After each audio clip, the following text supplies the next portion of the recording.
The first 3 episodes of Ironheart are out. The critics got to watch the entire series, and the chuds got to review bomb it before a single episode aired. So let's talk about Rotten Tomatoes.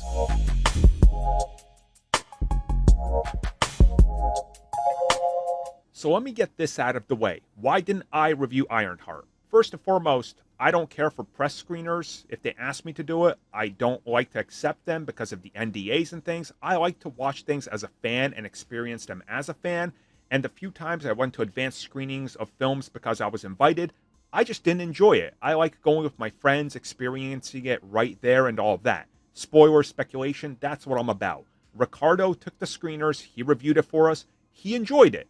I haven't seen Ironheart. I'm actually rewatching Andor, and I'll get to Ironheart when I do. You guys know, due to my reaction of the series, or the trailer at least, I was not impressed.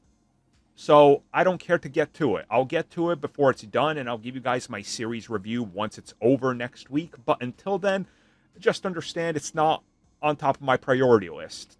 Just that first trailer really put me off, and some other elements of it. I'm still going to watch it, obviously, but I'm saying all this just to explain to you guys that right here, right now, we're talking about Rotten Tomatoes, the score, the reception, and the review bombing.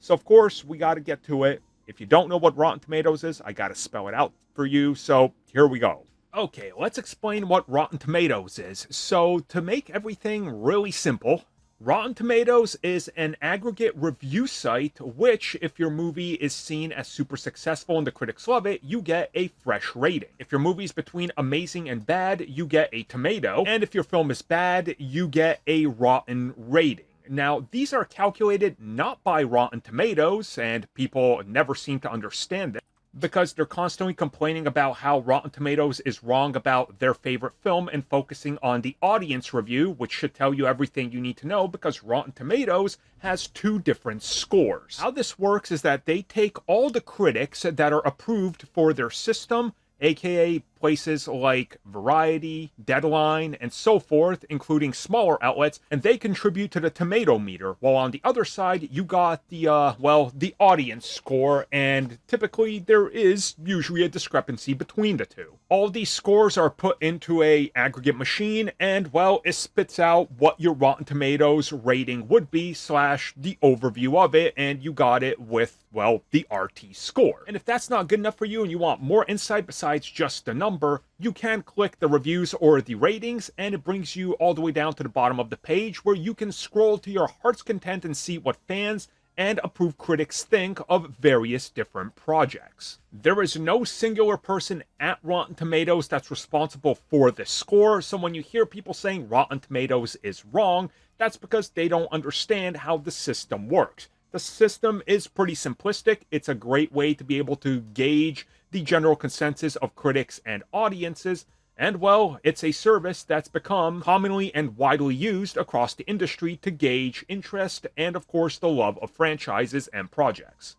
So with that out of the way, let's talk about the Rotten Tomatoes score for Ironheart, which sits, as of the making of this video, early on Wednesday morning. So it's obviously probably going to change as more scores come in. I'm currently seeing it at a 76. So it's not rotten.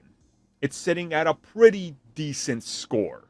Now, prior to the release of the series, because they accidentally opened up the audience score last night about 5 hours before the series went up, the review scores from audiences who never got to watch it, let's be clear about this, ended up being somewhere in the low 20s, with reviews saying that it's woke, it's terrible, and all this.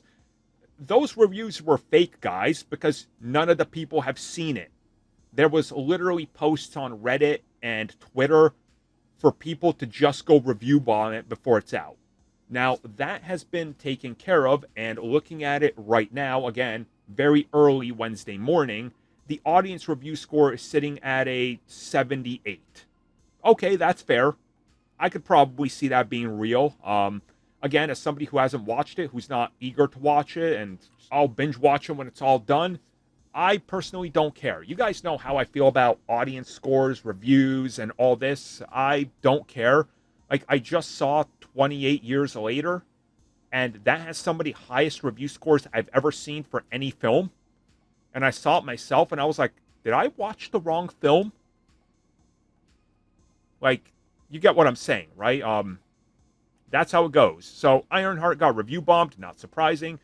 It's got a decent enough audience score. It's probably going to go down a bit. If it does, we'll cover it if it goes into the rotten territory. But outside of that, there's nothing more I can really say. Thank you for checking out that video, and thank you for your continued support. Feel free to like, share, subscribe, do whatever you will, and if you're so inclined and would like some additional content from us, which includes unfiltered content and bonus discussions, we do offer it exclusively in our member section. We hope to see you there. So thank you for watching, and have a good one.